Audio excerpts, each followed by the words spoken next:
le loro credenziali per negoziare erano datate 13 ottobre.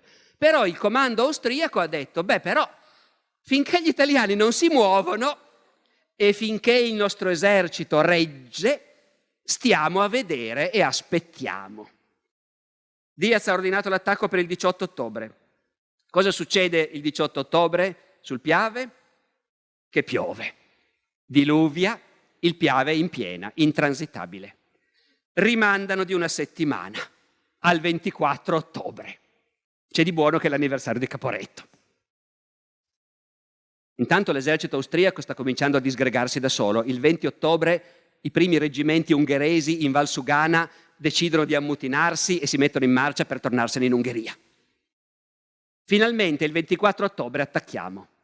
Attacchiamo prima sul Grappa per attirare lì l'attenzione degli austriaci e poi dopo 2 giorni sul Piave per passarlo